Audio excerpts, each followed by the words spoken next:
Hello, everyone, and welcome to the second week of 2025's spooky season here at Film Seizure. Spooky. We are talking about movies about ghosts for our theme this year. And this week we have the 2011 film by Ty West, The Innkeepers. A little bit of a maybe lesser known, deeper cut, I would say, in the ghost genre. And somehow almost 15 years old, this movie, which is hard to believe as well. Kind of crazy. Yeah, fairly early in Ty West's career. But anyway, there you go. There's Jeff. Or not Jeff. That wasn't Jeff. That was Chuck. Say hi. I also said something. Hi, everyone. How are you? Jeff also said something. Hi, Jeff. How are you? Doing great, Chuck. Good. Awesome. I love Good to hear it. Introduction by telephone. And that's Jason Oliver. Hey, yeah, I'm here too. Say hi, Jason. Hello, everyone. It's a little circular, it's a little circle jerk we got going on here. I believe this is our first Ty West film. No, we did House of the Devil. Did we do House of the Devil? I wasn't last sure. October, I'm pretty certain. Oh, you're right. We did because we. Yeah, so this is becoming a thing. Yeah, it is kind of becoming a thing. You know, I look at his filmography, and there are so many of his that I still haven't seen. Like, I haven't seen his early movies, The Roost and Sugar Man. Sugar Man, I think, is like a sniper killer movie. I'm kind of curious about that. I've not been able to track down. I never saw his Cabin Fever 2, which is so weird to me that he directed that. I wonder if he was maybe, if Cabin Fever 2 was a director for hire. Could very well be. Situation. Could very well be. I don't even think that Eli Roth was a producer on it. He wasn't. He had nothing to do with it. So it wouldn't even have been an excuse to hang out with Eli Roth. And then by but then later he did hang out with Eli Roth for The Sacrament. Right, which I like The Sacrament a lot. That's kind of a Jim Jones, like a fictional retelling of the Jamestown Massacre. Yeah. Okay. It's pretty cool. Pretty cool movie. The one that I really want to see that I've not tracked down or maybe just not looked hard enough for is In a Valley of Violence, which is very well regarded. It's his Western. Yeah. Oh, with Ethan Hawke and John Travolta. Yeah, exactly. It's supposed to be very good. And then, of course, most people have probably come to Ty West more recently with his X trilogy. Yeah. X, Pearl, and Maxine, taking place over the course of 2022 to 2024. I believe X and Pearl made both mine and Chuck's top 10 that year. I believe it did. I think Pearl might have been on mine, or X. I can't remember. But I think it would have been Pearl if I'm remembering your sentiment around that movie. I like Pearl better. I gave it the tie. I really like X. I really like X. I was like, I like them both. I'll give them both the number whatever spot. I thought Maxine was fine. It was fine, but wasn't. It was fine, but it wasn't. It was the third in the series, which is a thing. And it was kind of like it was treading some sort of like familiar ground. It didn't really feel all that shocking. Yeah. But anyway, not bad. It'd be interesting to see what he does next. I think he's a very good horror director. I think he does very well with tone, with pacing, style. He's got a very deliberate pacing, especially early in his career, like House of the Devil and The Innkeepers have that sort of slow burn aspect to them. I think this movie, though, is a little bit better paced. I agree. Only because I think, and we'll talk, I'm sure we'll talk a lot about this, but you really get to know these characters. Mm-hmm. Yeah. In a very nice way, too. Yeah. Like you end up kind of caring that things are a little spooky later. Yeah. That's I think my favorite part of this movie is honestly the relationship between our two main characters and also particularly Sarah Paxton's performance. I think is so good It's quirky, it's cute, it's funny. She's got a really great physical aspect to her performance in this. The faces that she pulls in this movie are just really fun. They like run the gamut. She's really good at naivete, or like just seemingly naive about everything. Yeah, she's kind of like which really helps her character a lot. Yeah. She's there's an immaturity to her that is like relatable as well. I don't know. She's kind of just fun to watch in this. And then the chemistry with Pat Healy is really good. I want to say this was one of the first things I might have seen Pat Healy in. I don't even know what else he's in. Like, oh gosh, you'll just see him in everything now that you know his name. I mean, he was in. He's in Magnolia. Yeah, he was in Assassination of Jesse James. He was Wilberforce in that. Nice. Maybe I just didn't recognize him here. Maybe it's the hair. Small role in Ghost World. That was early. That probably saw him in that first, but I didn't know who he was. It was probably the first movie where I learned his name, if that makes sense. He is very, very. He's very Joey Pants coded. Yeah. It's like, I have to laugh because last night I was telling Stephanie, like, without the porn that he watches and the fact that he flirts with Sarah Paxton, I was going to say the boys are going to say he's coded gay. But I did not expect coded Paxton. No, he's Joey Pants. Or Joey Pants, excuse me. And by the way, you better believe I freeze framed and wrote down all of his search history. Oh, of course, I knew someone would have it. So I was like, I got it. Something about Asian haunt bags or something. I can't remember what it was. It's really no, that was Chinese pancakes. Chinese pancakes. Thank you. Asian haunt bags. That's cool too. Whatever that is. We'll get there. Oh my god. Well, he had a really good run around this time of stuff that I like anyway. Like he did this. He did the movie Compliance the year after this. Cheap Thrills, which is really fun. If you haven't seen that, it's also at Sarah Paxton. And then Starry Eyes, which I really, really enjoy. I didn't know he was a Hydra scientist in Captain America Winter Soldier. That's weird. Huh. He would have been in the scene with Ed Brubaker, probably that flashback after they picked up Bucky. But yeah, he shows up and stuff. He's also in the fucking great Dinner in America, which I'm going to probably have to bring to the podcast because I've been waiting for you guys to see this movie. It is really, really good. And yeah, I guess he was Killers of the Flower Moon. I don't remember that movie very well, I guess. Because it sucked, mostly. Yeah, and mostly it just made me angry. But anyway, yeah, he shows up and stuff. You'll see him all the time now. He's kind of like the Larry Fessenden guy, right? Who weirdly is not weirdly, I guess. I think he's friends with Ty West, but he's a producer on the Innkeepers as well.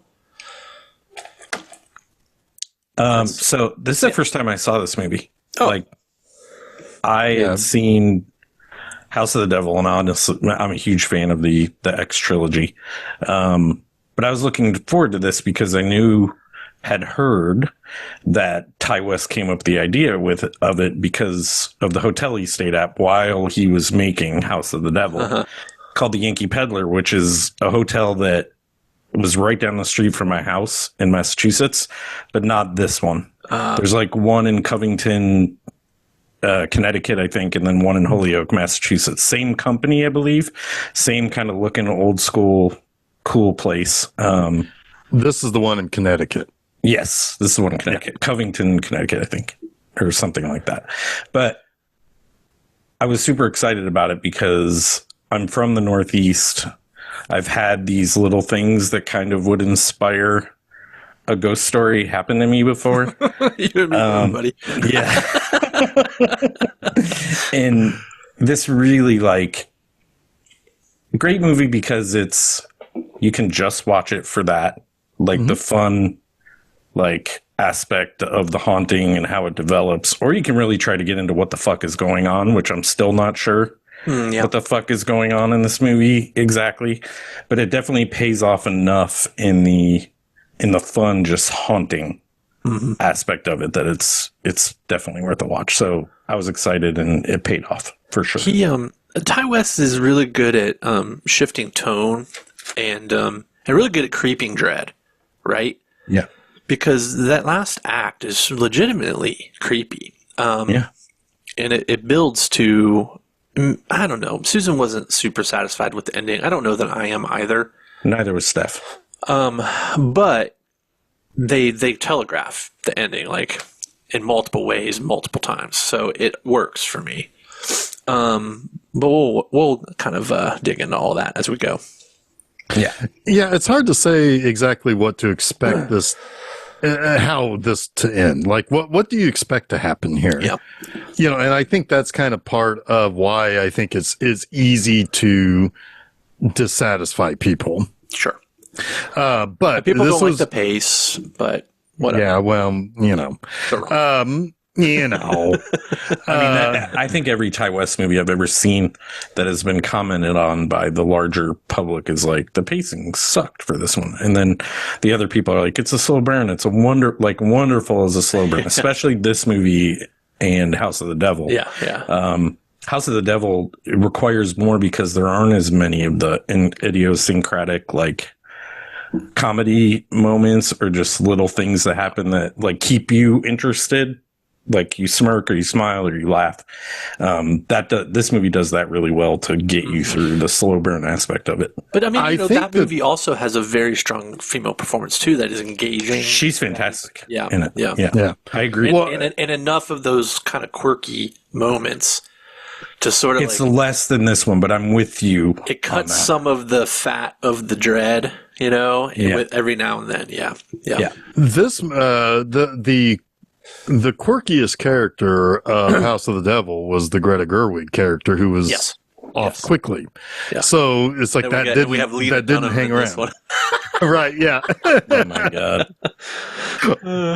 Oh, that's a very funny scene. It's a very funny scene. But no, this was a first time watch for me too. I have constantly seen it and thought, oh, that might be spooky or something. And for whatever reason, I always think like this, even like the poster for it or what, it's like, oh, is that going to be like the others? And it's like, well, I guess kind of, but not really. Kind of. I love the font. Kind of like, kind of like the Orphanage. Yeah, it's a little bit like that. Yeah.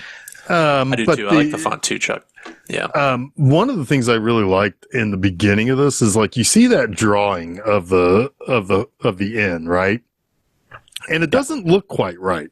The perspective is off to where part of it looks like it's leaning forward, and then it transitions to the real image of it, and it's still like it's off. There's something not right. It's almost like an expressionism, like just a little tiny bit of expressionism. I think it's just the angle in which it's shot at, but like it looks like me trying to draw a building like at an angle.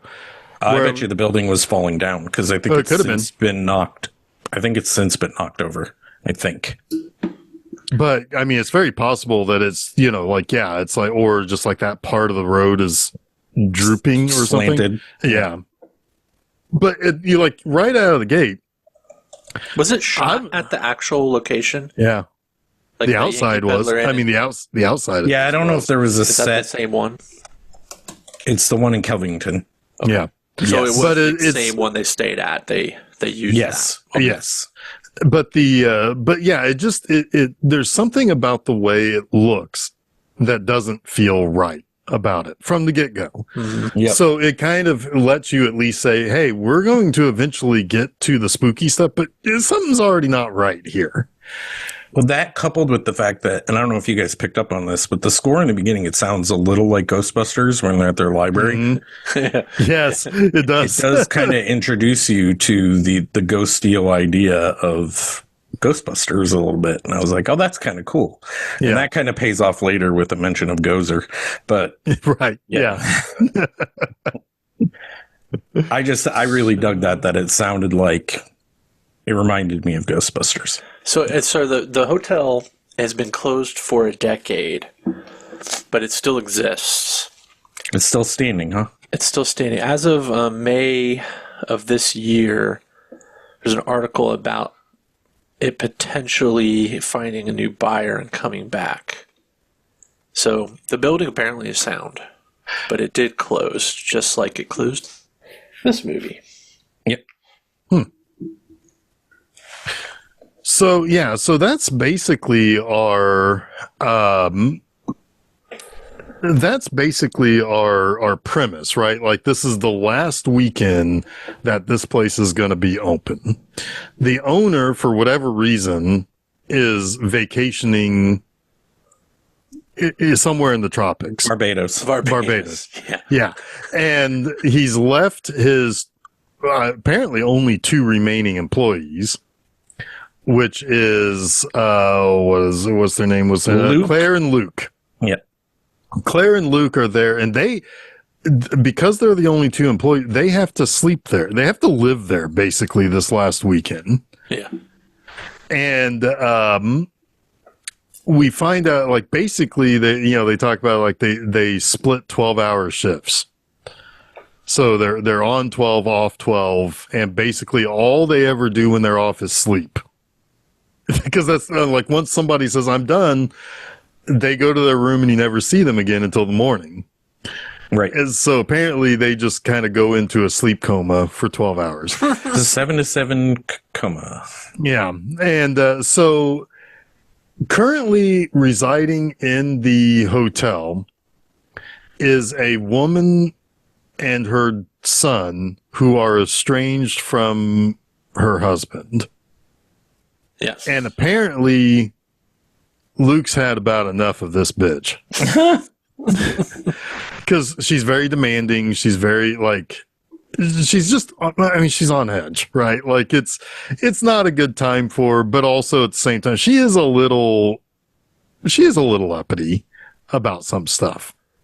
She's, I don't know. I mean, we know anytime you really see her, she's just kind of stressed out. She's in a bad situation. Yeah, she can't get any fucking towels. It's like, give her some towels. Nobody can get any fucking towels. Yeah. I think the ghost steals the towels. Anybody else think that? No. But yes.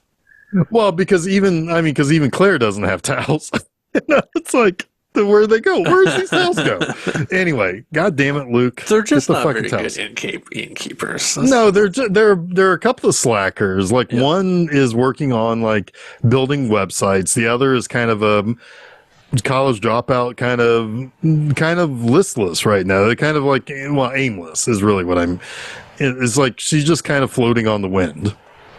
Yeah, I think they're both college dropouts. I'm not sure how close they're supposed to be in age, but I think Pat Healy's quite a bit older than Sarah Paxton in real life. I get the impression that she's like 19, 20, he's 25, 26, something like that, maybe. Yeah, that could work. I could buy that. But he is like, he is essentially has told her that he believes that the Yankee Pedlar is haunted. And you kind of get this information in little bits throughout the first and second act. But to kind of like just summarize that, he has seen apparitions. He tells her that he has seen apparitions of this ghost who supposedly haunts the Yankee Pedlar. Her name is Madeline O'Malley, and she is a bride who hanged herself when she was left at the altar by her fiance. And then the body, I guess in order to avoid a scandal, was supposedly hidden in the basement by the owners of the hotel. So for like 3 days or something like that. Yeah. Was that what it was? Like something like that. They eventually removed her, but yes. They said that would have been a good, like, little extra. Like, maybe they find the body in the basement, like the old ring, like, or yeah. So anyway, and the real story of the supposed haunting of the Yankee Pedlar Inn it's Torrington, not Covington. Thank you. Yeah. I knew it was something like that. In Torrington, so this place, I mean, you see the picture, it is the exterior shots of the play. This is really it. And it was the owner I think. Yeah, Alice Conley, the original owner, died in room 353. And that's supposedly who haunted. And so they are like that. It's been the focus of a lot of like ghost hunting tours, ghost hunters. Like, I don't know if Zach Baggins has been there, but I'm sure he spent 57 minutes building up to a big thing, and then nothing happened, and the credits roll, and we all just realize that it shows a wet fart. If you got to look really close, because I missed it the first time. Apparently, he's not investigated the Yankee Pedlar. Huh. Yeah, I suspect he hasn't. I wouldn't be surprised if they won't let him. Yeah, because I've got a feeling that some places just don't want him around. I mean, that's my own. He kind of smells. Yeah. Stinky. He's well, you know, no, he doesn't. Smells like vinegar. Yeah, they don't want to. They don't want him to turn in like an insurance claim that he busted his cornea because he got so scared of a ghost that ran towards him. Oh my god, what a fucking douche! I'm looking at his picture right now. Like, yep. Anyway, yeah, he's a douche. Yeah, but anyway, so no, that is and room 353 does come into play in this movie, isn't that what? Yes, that's the old man. It's I mean, it's yes. All of the thing, like even where, yeah. It's a very, very connected to yeah. So it's all of the thing, Jeff. It's all of the thing. It's all of the thing. Anyway, so like you said, Lucas says, like, you know, he's seen something, and she asks him, it's like, well, what was it like seeing it? And it's like, well, it's just kind of there, and then it isn't, almost as if it never was there.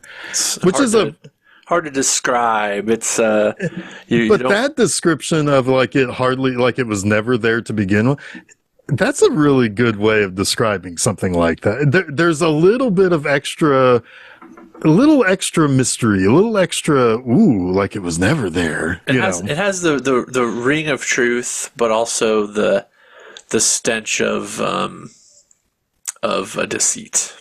That explanation, right? Sure. But like at the time that we hear it, it's like when I heard him say it like that, I was like, oh, that's kind of a clever way of saying that.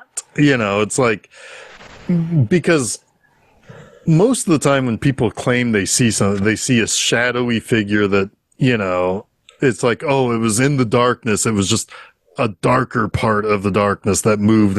And it's like, that's probably something in your eye, you know, or whatever. But no, but like, you're seeing floaters. Right, exactly.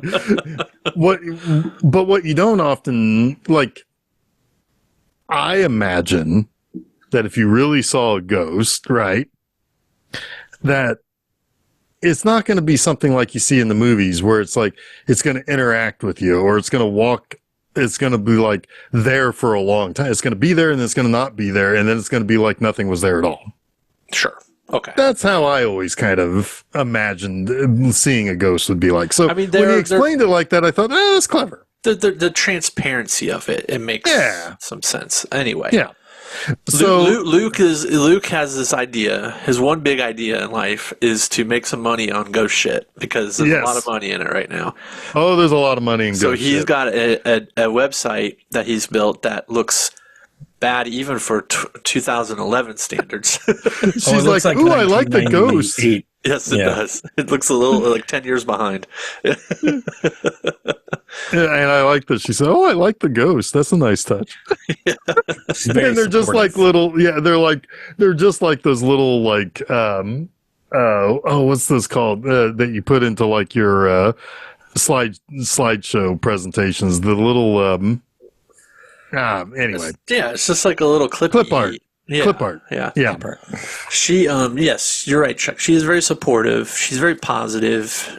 And it never feels like she's patronizing either. She really does, you know, like what she sees, and she compliments. And she's just a pleasant person, but also very quirky and unsure of herself. And and kind of directionless. But she's also really bought into this idea. Yeah. She's having fun. I think she's intrigued by it. She's kind of got the ghost hunter bug a little bit, right? Yeah. Yeah, why not have a little bit of fun with this? I mean, and it's their last week, and it's their last chance to get any real proof, but they don't have a camera because the camera broke. Fucking Luke broke the camera, apparently. So all they have is an audio recorder, which they're not going to get that good of proof with an audio recorder. Sorry, guys. No. But they're rolling with it. although that shotgun mic that they're using, that's real sensitive. That's a good one, actually. That's a really good shot, and you can hear a little bit of it because, like, they kind of use a little bit of that audio, like when she's like talking into it. It's like it kind of blows out the sound a little bit. So yeah, I mean that's a pretty sensitive microphone. I love it.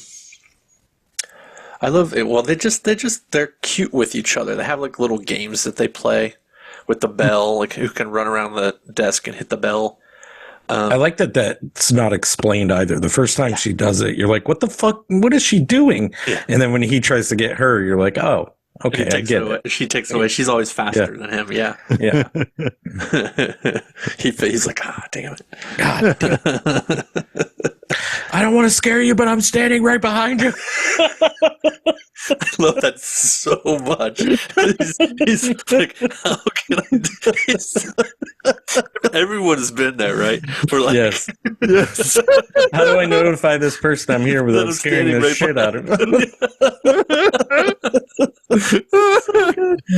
Of course it doesn't work. She still gets the shit scared. Oh, every time she gets scared, it's hilarious.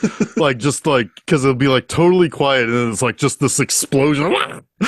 She does freak out very effectively. I love when she takes the trash bag out to. Oh yes, we've all been there too.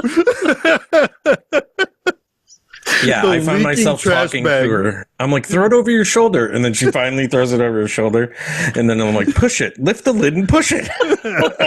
When it like talking to this poor girl. Perfectly. Yes. And it's leaking out of the milk, always the milk leaking out of the corner. So gross. Yeah.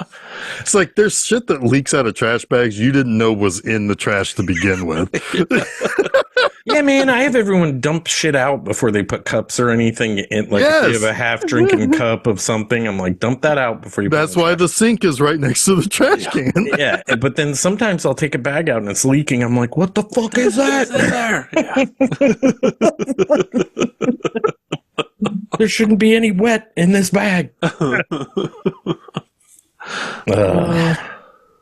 All because of too many experiences with leaking trash bags at a theater. Yes. But, oh god. Oh, nothing is grosser than the leaking movie theater trash bag. They're the worst because it's sticky, it's gross, it smells bad. Like, I don't know what that smell is. There's at least 3 diapers in there. Yeah, it's like, how did this even happen? How did somebody dump their entire Indian food in here? It's like, why is it that color? Anyway, but yeah, it's too far, Jeff. Yeah, and I just really want to paint this picture here. Yeah. So basically, one more person comes in. So we have like the first kid, act guest, right? The last first act guest to come in is a former actress on a TV show that Claire used to watch when she was a kid, and her name is Lee. Yeah, Lee Jones. Leanne Reese Jones, played by Kelly McGillis. Yeah, and Luke checks her in, but like Claire's excited to kind of help her out and get her, like a towel or whatever, or, get her, just like basically talk to her. She's like an idol of hers. Yeah. She was on a show that she loved, and Luke is either patronizing her funnily or doesn't really know who this woman is. Yeah. But he's like, I don't know. She's at a con down the street doing a talk or whatever for acting. Yeah, like she's doing an acting convention. Yes. Yeah. Sure. And so she So it's like, but she's kind of at first, kind of a little bit of a jerk to Claire. And Claire comes, like it's a little bit of an awkward scenario. And Claire comes downstairs and says, it's like, she kind of made me feel like an asshole. Yeah. Because she asked her what she does in life or what she's going to do in life. And Claire, you can tell, has no fucking clue. She doesn't even know how to answer the question. And then eventually she's like, I'm in between things. Right. Which is like working here at the hotel that's about to close. Yes. Yeah. Yeah. Yeah. And so, and so basically, like, Luke remembers this because it comes back later that, that Claire kind of got her feelings hurt a little bit. Or apparently got her feelings hurt. Yeah, because he doesn't really like have any ill will towards Lee at this point or before this. He also is telling her all these things about Lee, and he's like, I don't understand why you're always surprised that I talk to the customers, to the guests. Yeah, yeah. Well, yeah, because it sounds he has the scoop on every single person that's in that hotel. Always, it seems like. Yeah. Yeah, because he just basically talks to them as they are checking in.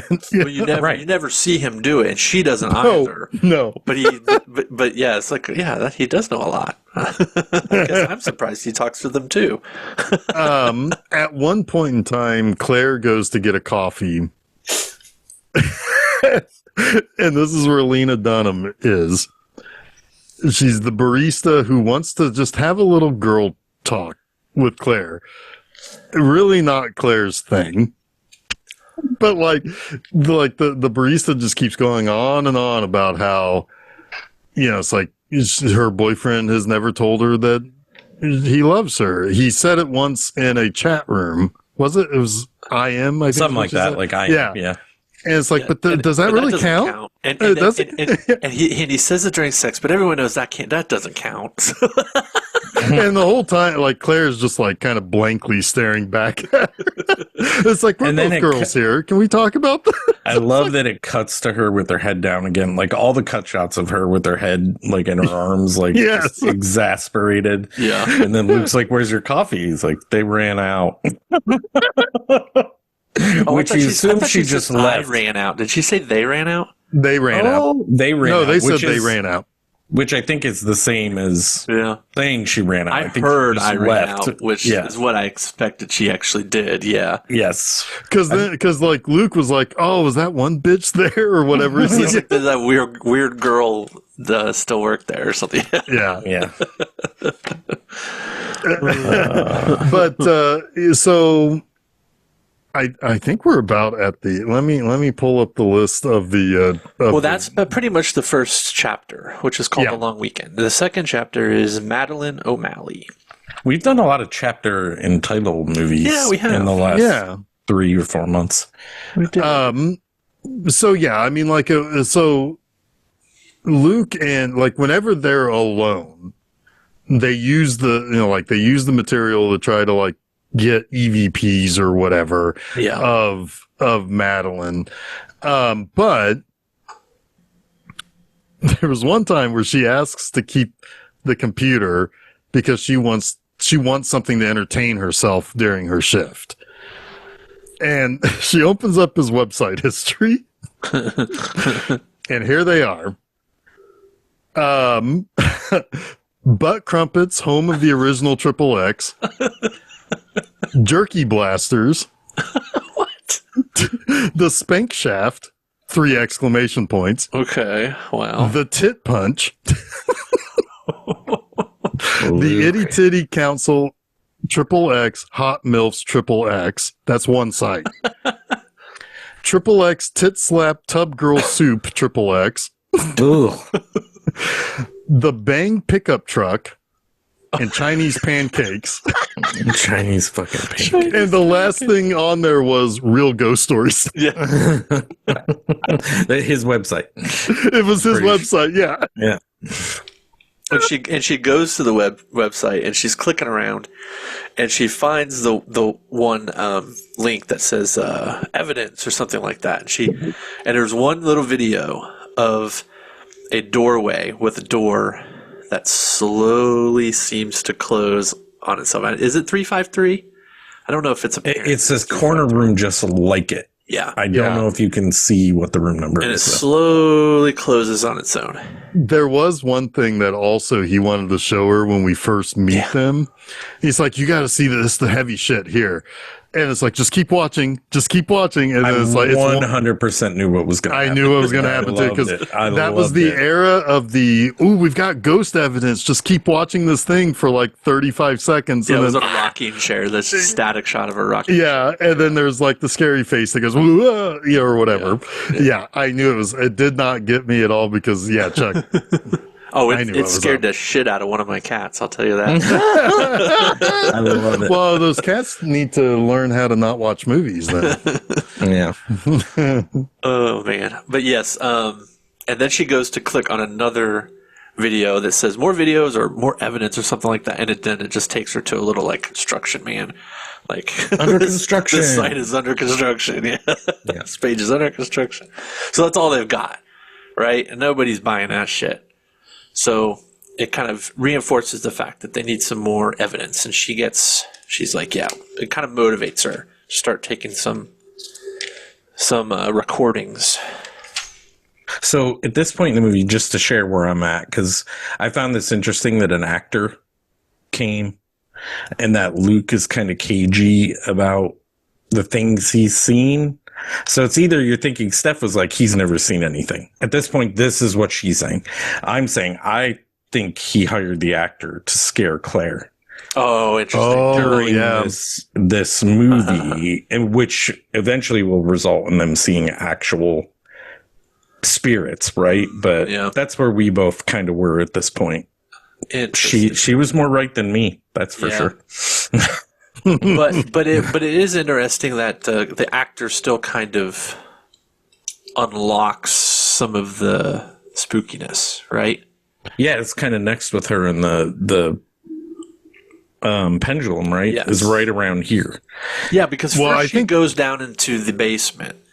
Isn't she taking some readings around and then she ends up in the basement? She's on the basement. She's sitting on a table in the dining room and she has the EVP, and this is when she hears the piano. Oh yeah, that's right. Start playing, and she hears a ghostly voice and she kind of follows it in. And right as she's standing at the piano, and this is really cool too. I have to say this because I love this in movies. Before she even goes in that room, they show the piano.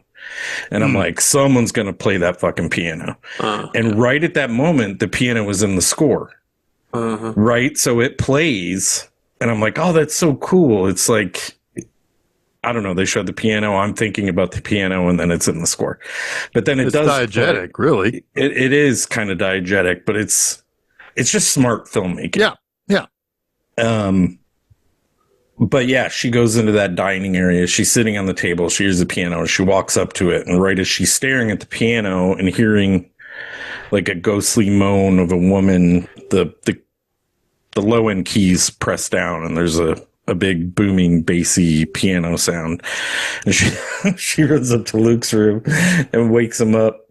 And he's like, all right, fine, come in. And he turns around and walks away, and he's wearing his tighty whities. And she's like, you know what? I'm fine. I'm good. He's like, you sure? And he's kind of creepily sitting on the bed too. There's like all sorts of moments that you're like, is this showing me like foreshadowing? Or is it not? Because he keeps cracking his neck like you would see a ghosty old demonic figure do in the dark. But yeah, seeing him in the shadow like that, it's like, is this going to turn into a monster thing? It looks like it's informing you of something. Yeah, absolutely. Yeah. Yeah.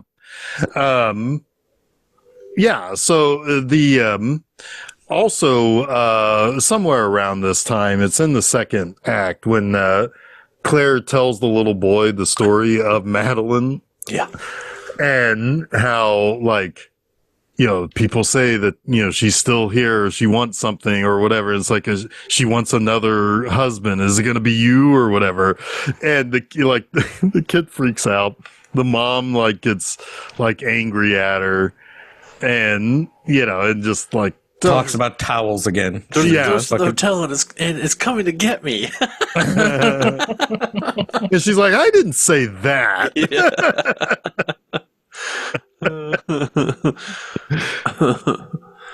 So she actually has something, but later when Luke finally listens to that recording, he's like, it could be he's kind of being a little bit of a skeptic. He's being cagey about everything. Yeah, he's like, that could be anything. It could have been outside, it could, or whatever. Which, honestly, that's what you should do in these types of investigations. You try to zero everything else out, and so but yes, you're right. It's a caginess to him. Yeah. But yes, you do need to eliminate all factors and be sure or find out for not reenact it. But we also have to remember it's because it's happening around this time, I think even before this, where she's hearing noises from the garage, from the hotel garage.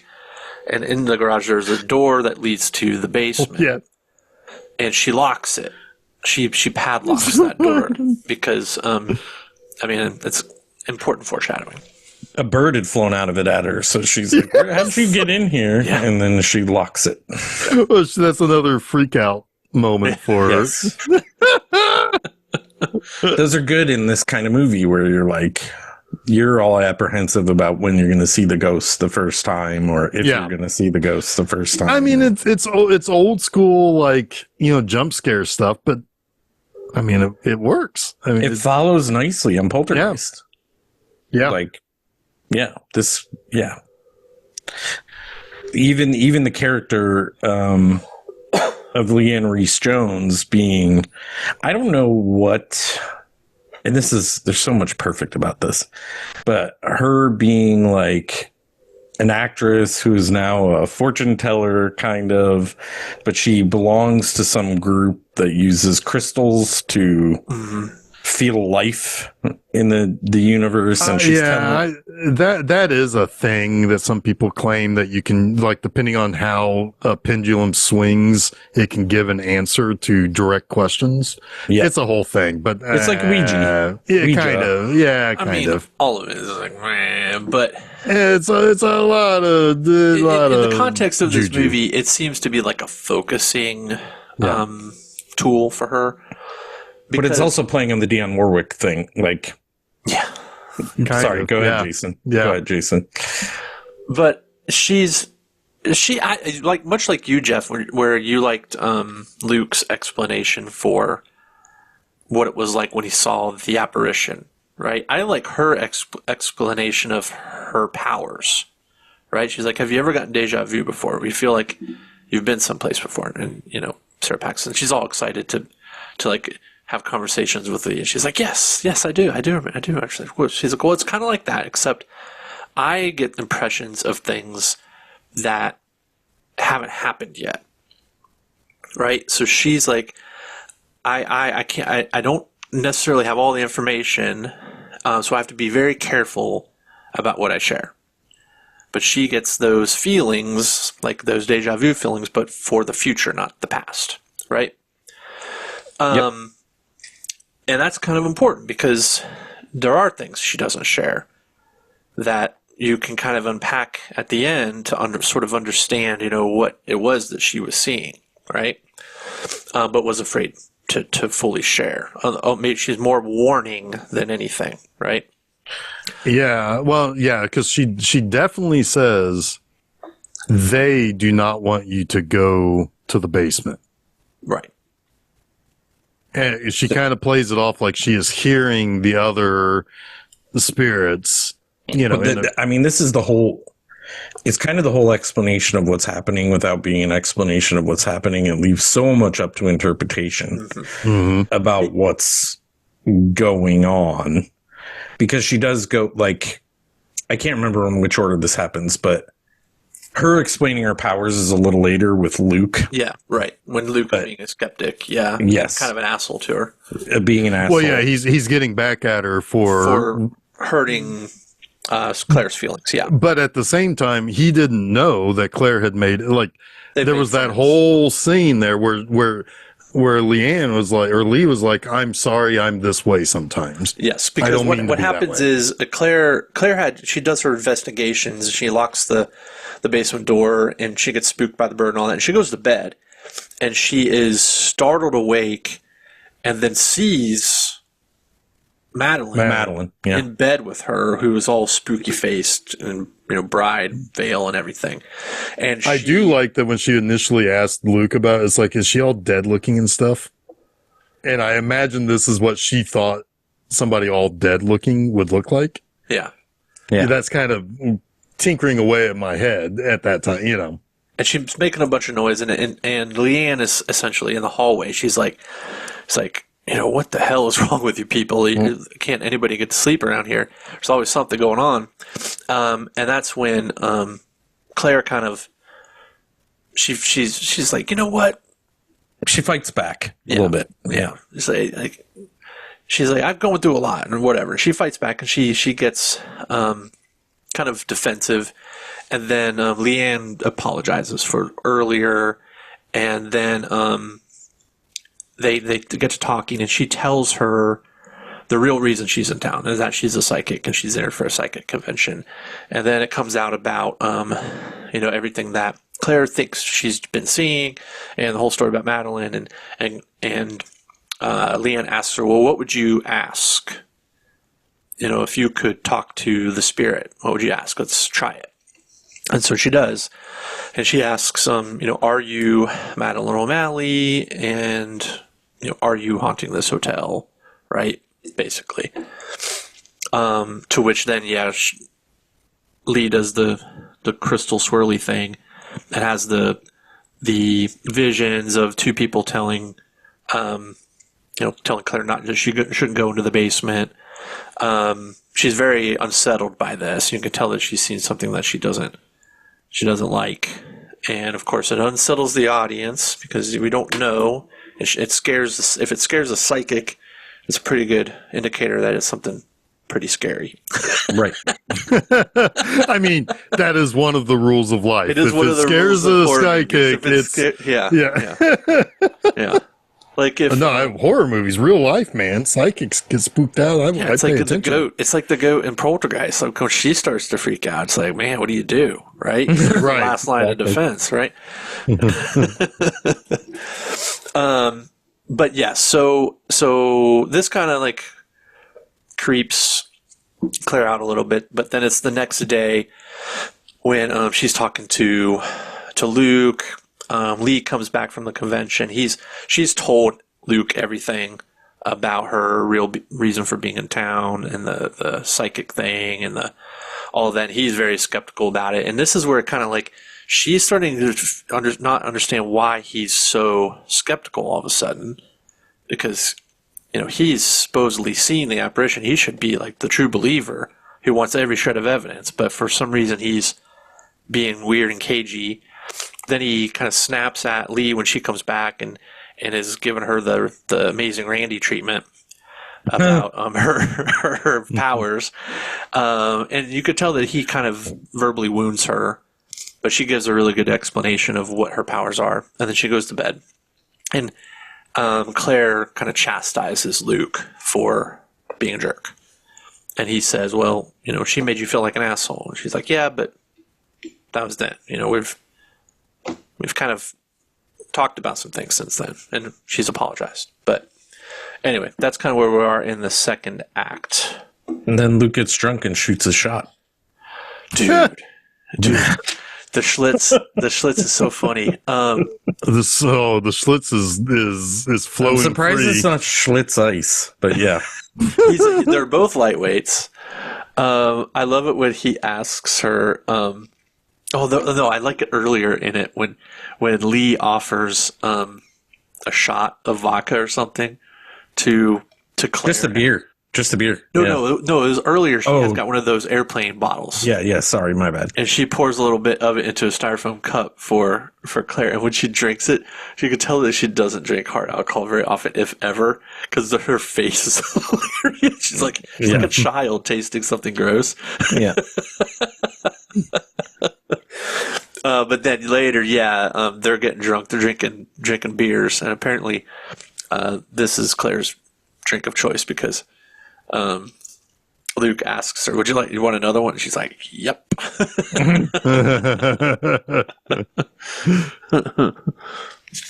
And then he goes into his little, I like you. I really like you. You're the best. And you're like, oh no, why would you? Why would you do this? Don't flirt with Claire. You guys are buddies. And then he's like, I would do anything for you. She's like, really? I have an idea. He's like, well, me too, but what's yours? Her idea is hilarious. It's, what did she say? She says, let's go find out what these fucking ghosts want. Yeah, let's go to the basement and figure out what the fucking ghost problems is. What this fucking ghost problem is. Yeah. But before that, too, they do a funny thing where they're reenacting a scene from Christmas Carol, which kills me.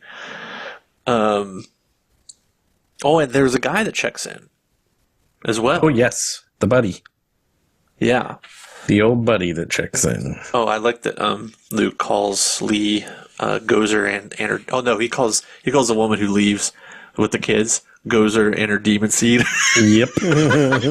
More Ghostbuster reference for you guys. But yes, there's a guy who shows up because Chapter 3 is called A Final Guest. And an old man shows up. What happens? Well, he specifically wants room 353. It has to be room 353. To which Luke is like, yeah, but there's, We've learned that room 353, or all the rooms on floor 3 are closed. They're done. They've been stripped. So yeah, Luke's like, no, you can't have that one. And all the while, Claire is in the background. You're actually hearing this conversation. And it feels like there's a vampire at the desk kind of thing. Yeah.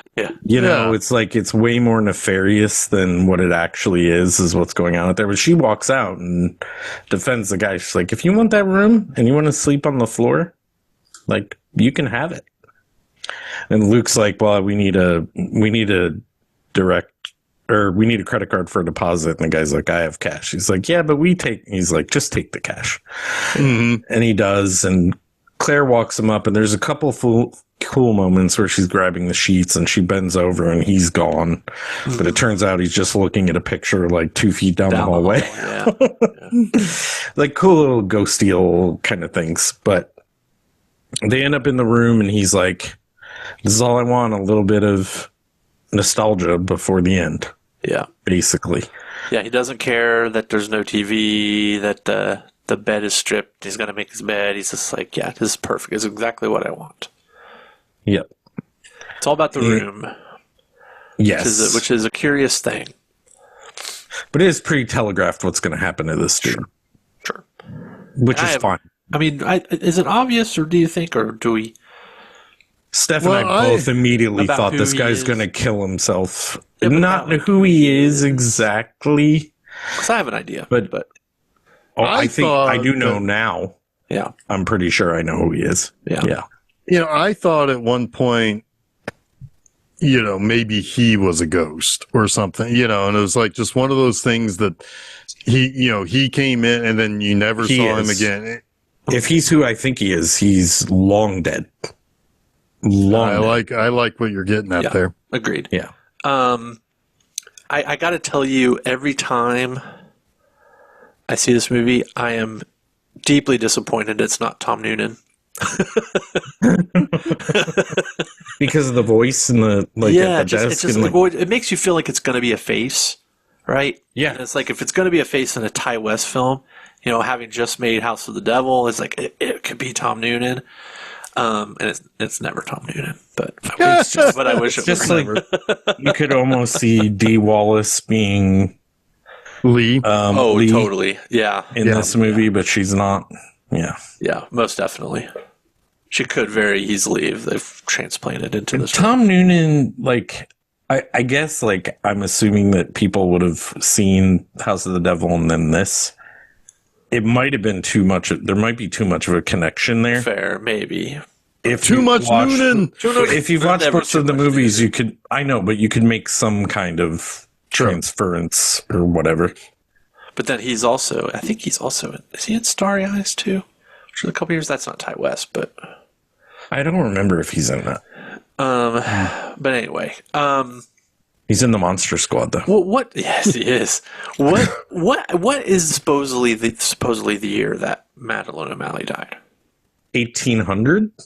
Was it? It was 18 something. Yeah, like 1890 or something.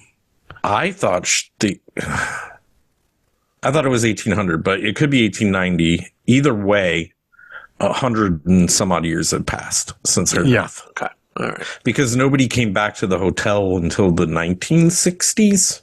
So like 70 years at least had passed, I think. Okay. I think according to how the story went. It's never really clear the time period in this.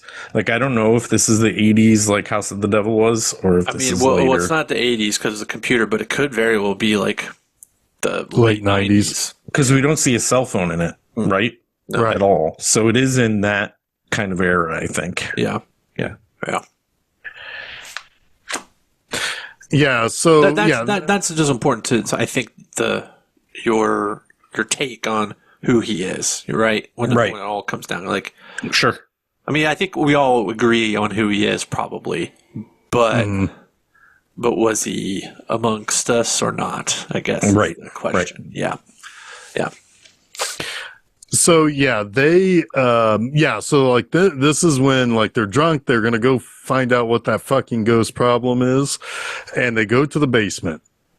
And the first thing I think is, you're not supposed to go to the basement, Claire. What are you doing, Claire? Yeah. Exactly. Right. But anyway, she's down there. Damn it. Yeah, and I think this is a really effective little scene because they sit in one part of the basement. And they're kind of talking about it. They're trying to contact Madeline. And she tells Luke that Madeline's right behind him. Now, conventional horror would say, oh, you're going to see that she's right behind him. Nope. You just have the shot of like it's off center to where you can't even really see that well behind him. So you don't really know what's really behind him. Yeah, you have no idea if it's actually there. Yeah. It's just Claire's description of what is behind him. Yeah. And it's enough to get him to say, you know what? I'm fucking done with this. I'm leaving. You got to cover the rest of the weekend. I'm out of here. And it's also good enough for me at home watching saying, that was a really effective spooky scene. It is a really effective spooky scene. And one thing to note here is he does fess up to the fact that he's never seen Madeline before now. He's like, I was just making it up. Yeah. Which is like telegraphed throughout the movie. And like, this is a good payoff, an honest payoff is what I'm trying to say. Like, you believe it. You believe that he was being for whatever reason he's sharing it, he was lying. He's like, I don't like this. I don't like this. It's too much. I'm out of here. Yeah, and he officially fucks off. Yeah. But Claire is like, I'm gonna go tell Lee that I saw some stuff. Yeah. She wakes her up.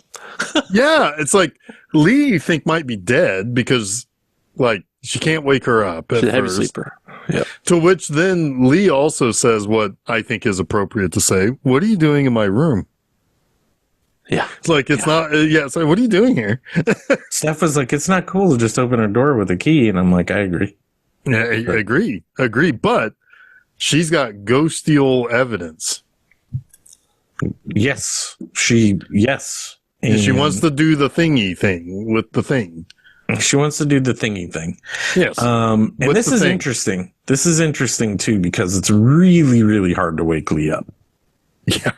One, it's like it's feeding the idea that maybe the ghosts have gotten to her.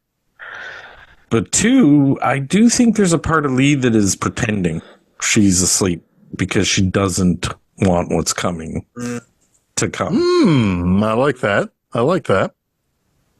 Because she knows stuff. She knows stuff that we don't know. And like Jason alluded to earlier, we're going to find out more about what she knows. Maybe not what she knows, but more about the fact that she knows stuff. Right, yeah, right. Yeah. It's a nebulous knowing. Yes. There are three entities of some sort that she has seen, and it's not clear who they are, right? Of course, you imagine and have really had confirmed one of them at this point is Madeline, but the other two are questionable. Yep. But yeah, she takes her down to the basement, and Lee does her little thing. She sees what she sees, and she's like, "We need to get the fuck out of here now." She drops the crystal, she drops and the breaks pendulum, and it cracks all over the floor. Yeah. She runs up the stairs. She's like, "Get your shit. We have to go now." Yeah. And Claire is doing that. But then she realizes that there's an old man still in 335. And she goes up to his room. God, I was hoping he was just taking a shit. That would have been a funny gag at this moment. Oh, yeah. It's like, do you mind? I'm taking a poop. But it turns out, as most of the audience, I'm guessing, suspected, that he's dead in the bathroom. I just expected not to see him at all. I mean, I didn't Really? know exactly what to expect. Like, okay, maybe he's dead. Maybe he's just not there. Maybe it was a ghost, or something. Interesting. I figured he'd be dead no matter what. That's what I mean, ghost or dead guy. Yeah, I guess I'm there too. Yes. So he's dead in the bed. She freaks out. She starts to leave. He's in the bathtub. Yes, in the bathtub dead. Did I Yeah. say somewhere else? You said bed. Oh, I think I said dead. Whatever. But anyway, he's Yeah, it doesn't matter. He's dead in the he's bathtub. He's in the bathtub. He's all sliced up. Like he Yes. went to town on his wrists. yes, blood everywhere. But as she's leaving, she hears banging on the door. And she kind of opens it one last time, and she sees Madeline hanging from the ceiling, which I think all but confirms who the old man is. Yeah. Yeah. Yeah. Right? Like, I it's think so. that room that she died in. Yep. He was going back to see his wife. He wrote a note to his darling. It doesn't have a name in it, but I'm pretty sure he's addressing Madeline. Yes. Before he dies. Agreed. For however many times he's died.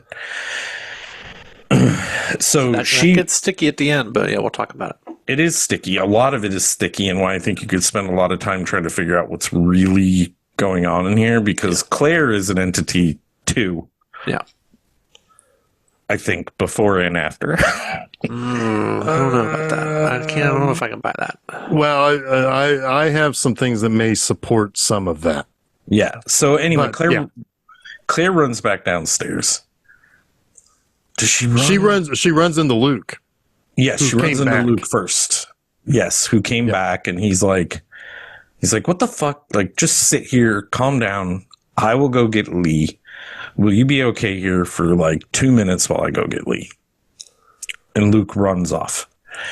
While Luke runs off, Claire starts to hear another moaning voice from the basement. She walks there. She thinks it's Lee.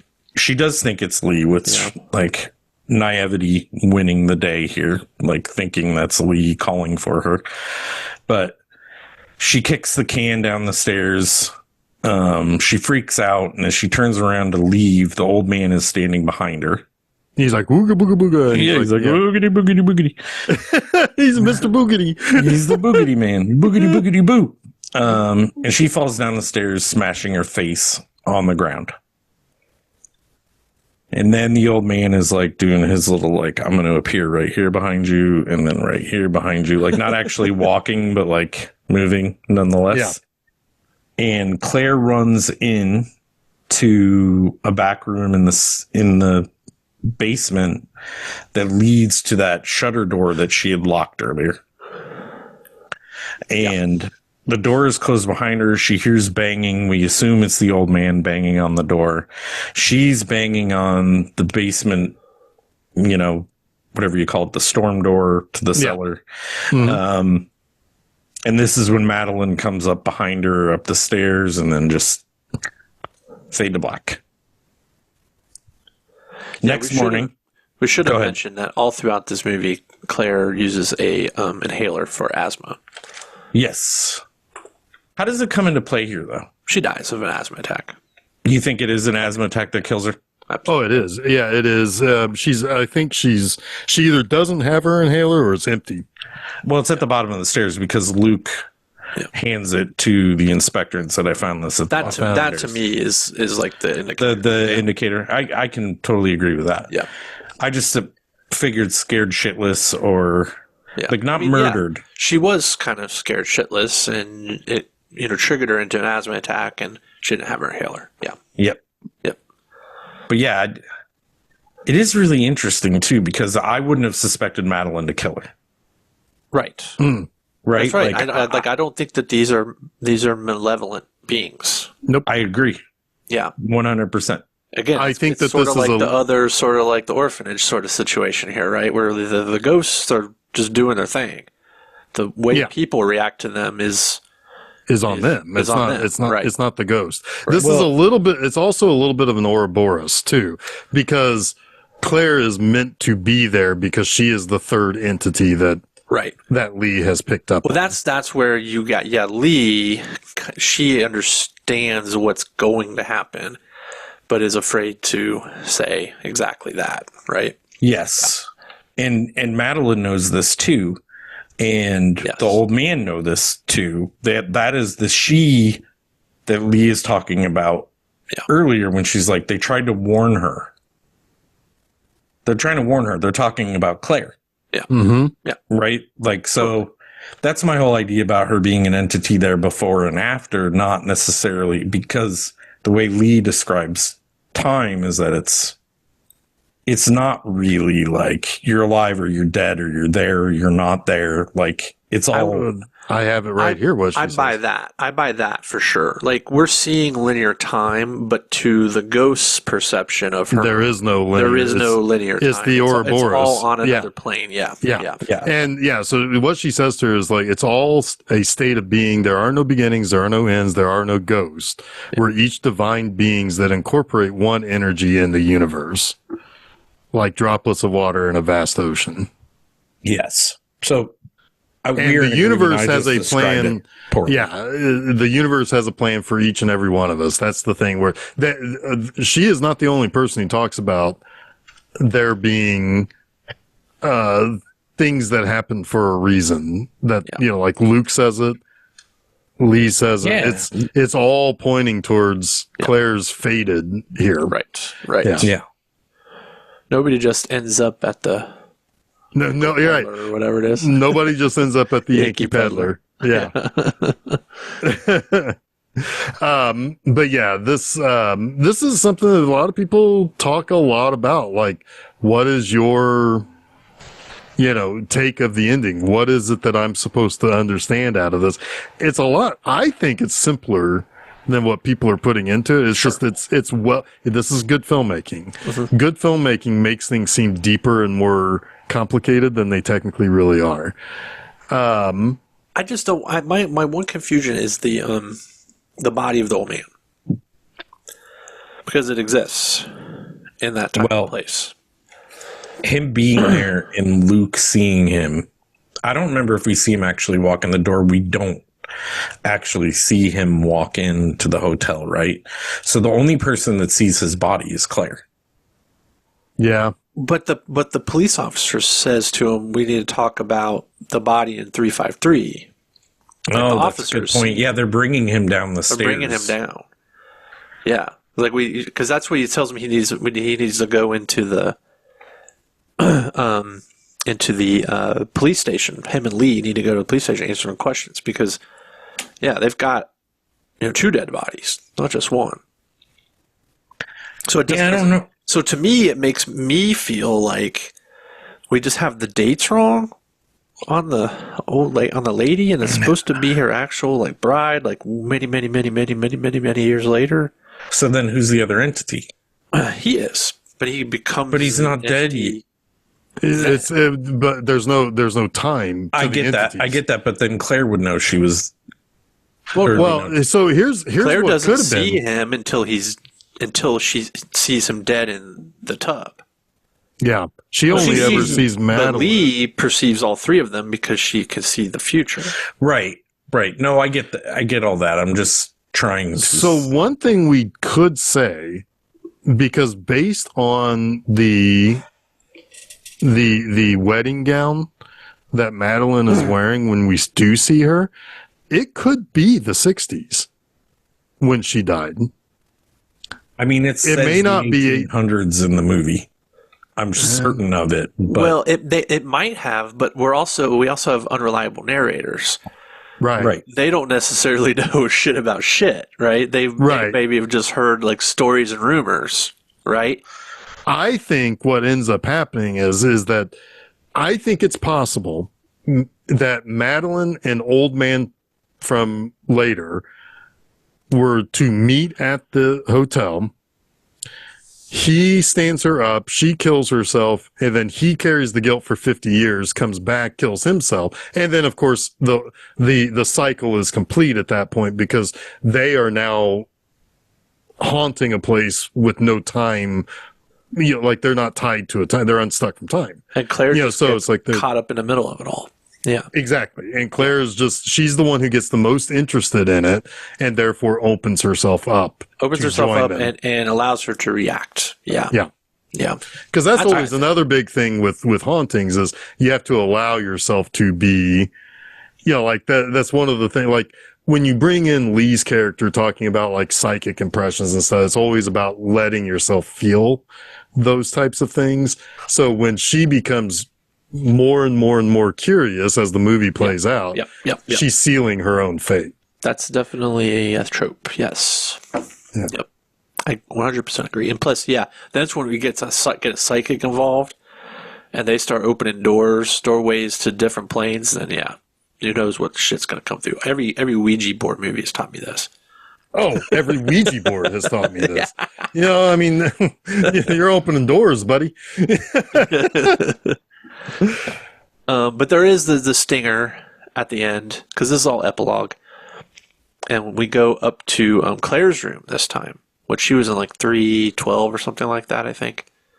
Something like that. And her door is open, and we see just the faintest. I couldn't see her. It's super faint. I mean, it is. I'm even trying. Like I even pulled it up on YouTube. And I'm looking at it. I cannot see her. It's like just to the right of the curtain, I think. Yeah. Just to the right of the curtain. Okay. Yeah. Very faint. You have to like convince yourself almost, just like you're talking about. Oh, like a ghost. Yeah. But she does turn. And then she slams the fucking door. Yeah. Boom. Like she's mad. Yeah. Well, yeah. I mean, what are these ghosts fucking problems? Fucking stuck at the peddler. The Yankee Pedlar. She's probably going to be a vengeful ghost. We'll see. That would be a fun sequel. Ooh, a that would be a vengeful ghost. A fun sequel. I agree with that. Because she was so sweet and innocent in life, and now she's angry. I like it. And they'll bring Pat Healy back, and he'll have to like bring her back to her goofy self. He'll have to bury her consecrated bones. I love it. And they'll find a way this time to bring Tom Noonan in. Maybe he'll be like the paranormal investigator. I like it. Tom Noonan's getting old though. 74. Yep. I still cannot see her in this. I mean, I'm really trying, guys. I'm really opening. Yeah, I'm really opening myself up to this. And I mean, I'm trying to manifest all this and ain't manifesting. Wait, Jeff.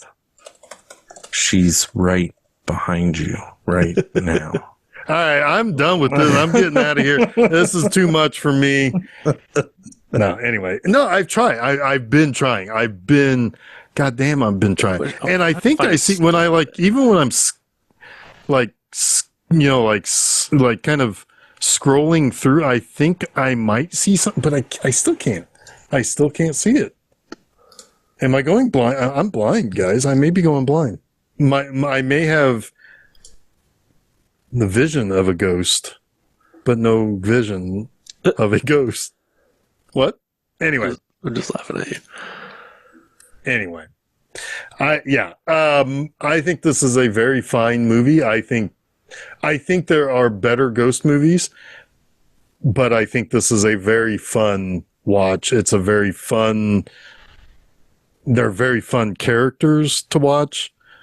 I think this is borderline a horror comedy. Yeah. Yeah. But I think that, it's one of those things where it's like, it's like, what else have I seen Sarah Paxton in? And the answer is, I don't think anything. Really? Yeah. And it's like, oh, she was in Weapons. She was one of the girls, one of the missing kids. Moms. Yeah. And she was in Barbarian. But again, that was mostly just voice work, I think. Voice work, yeah. So it's like I've not seen her in anything else, and I think I would like to. Well, I would. She's very pleasant. I would honestly check out Cheap Thrills. It's super fun. If I remember correctly, she's kind of a bitch in that, but it's really fun movie. Oh, it's got Ethan Embry too. Yeah, it's really fun. Right. She's also in Shark Night 3D. I mean, well, yeah, I did see that. I was like, oh, shark movie. You know what? I always remember her. She was on the cover of some like tween movie that reminded me of sort of a knockoff of Mean Girls or something when I was working at a video store. It was a sleepover. She's also Child at Party and Liar Liar. It might be Sleepover. That might be what I'm thinking of. Yeah, because I think she kind of played a mean girl in that. Maybe, I don't know. She's married to Zach Kreger. Oh, well, there you go. Zach Kreger. Wow, interesting. Wow. You turned into half Scooby Doo, something else there. Half Scooby Doo, half Owen Wilson. Yeah. Wow. Which is like Snagglepuss or something. I don't know. Snagglepuss is coded gay. I was wrong even. Was she the lead in the Last House on the Left remake? I think so. Oh, she was Mary. Yeah, she was the good girl of the duo. Oh, okay. Yep. Yeah. I assume that movie follows Potter, the 1972. I think was the lead. Yeah. It does. Okay. It does follow. Wow, Aaron Paul was in that. Weird. Ricky Lindo was in that? That's a pretty strange cast. Yeah.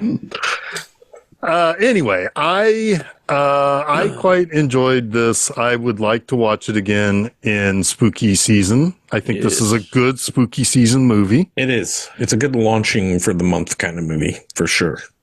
And we didn't even launch. With this. No, I mean, we love it like as a stupid poltergeist movie. I mean, like in any kind of spooky season, it's a good like primer. It would be a fun movie to watch with friends or alone. Yeah. It's a good movie. I guess that makes it a fun movie to watch. Yeah. Should we talk about next week? Sure. Yeah, what's next week? I don't even remember. Another fun one.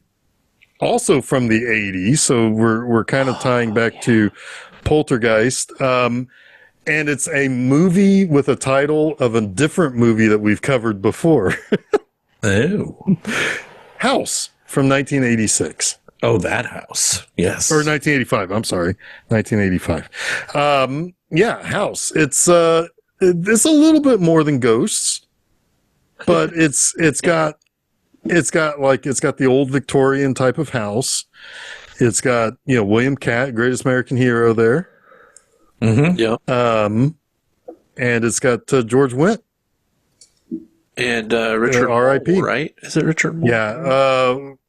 He's in the sequel, isn't he the ghost, or is he the ghost in Is both he of the them? sequel? No, he's the military guy, right? That's the first one, isn't it? Oh, yeah. I'm thinking of the cowboy guy from the second one. Yeah. I think it's Grandpa. No, it is. Grandpa. It is. Yeah, you're right, Jason. It is Richard Mole because it's William Katz Sergeant or something like that. Yeah, Right. because it's a little bit of a Vietnam Big movie Ben. too. Big Ben. It is a little bit of a Vietnam movie. Yeah. A little bit of like PTSD. Yeah. But somebody that we like who made the movie, the Friday the 13th alum. Yes. So Also a that story by Fred Decker. So So there you go. Good times to be had for that movie that was everywhere for a little while in the late 80s, just on cable constantly. The first two House movies, man, they were like staples of every video store. Every Usually they video have the store, every posters. cable. Yeah. Every cable. I mean, the second one was a Marvel comic. Yep. I mean, Peter Jackson 1,000,000% loved the House movies. 100%. Yeah. 100%. So, and I think that not only will we all love it, all of our listeners will also love it. I think they will too. So come back. Get housed with us next week. Get housed. It's our second year in a row covering a horror movie called House. Yep. Indeed, it is. This time it'll be more American and less bananas. Less bananas. This time it'll be more personal. Was it? No, less watermelon. Yes. I couldn't remember which. It was watermelon, right? Yeah. Yeah. You know what's funny is last year House was the second movie in October and House of the Devil was the third movie. This year, Ty West is second and a movie called House is third. How about that? Wow, I think we've just opened up another Sinner Ghosts Yeah. are coming in all over the place. We got ghosts coming out of our ears. We got ghosts. We got ghosts. All right. Go to filmseizure.com. That's where you'll find all the places you can listen to us, where you can follow us on social media and all of that good stuff. Hey, you know what? Every now and then you can go over to Ko-fi or Ko-fi or whatever, however you pronounce it. I always pronounce it as coffee because it's ko.fi and the little logo is a coffee cup. They're trying to get you to buy coffee, so I assume that's Buy us a coffee. Some people have, and we appreciate that. But you could, if you'd like to support the show, go there. I've been meaning to say that, and I forget every week that we do an episode. But anyway, that is October 15th will be House 1985. This upcoming Monday, also all the same places, filmseizure.com. I have another episode of Monster Mondays that covers the either found footage or Halloween based or Halloween found footage movie with Deadstream, a fun little comedy. Oh yeah, I tried to watch that. I got a little annoyed. I did not like that movie too much. Sorry. Anyway, I like it. Maybe if I stick with it, I'll like it better. But I'll read your stuff though. It's not. Well, you're gonna have to listen to Monster. I'll listen to your stuff. He finds three things he likes about it, no matter what. Yep. Yeah. And maybe it's the same three things you'll have. Maybe, or maybe it won't be. Either which way, that is on Monday the 13th, filmseizure.com. This upcoming Friday at my website, bmovieenema.com, I continue Black Horror Month with Sugar Hill. Get some voodoo action up in there. So, yeah. All right. Yeah. I'm going to go close up shop here at this little inn that I've been keeping, and I may or may not be a ghost. I'm sorry, guys. Or you're welcome, guys. I don't know. But either which way, I am Jeff Arbuckle. I'm Chuck Moore. I am Jason Oliver, and you have been listening to Film Seizure.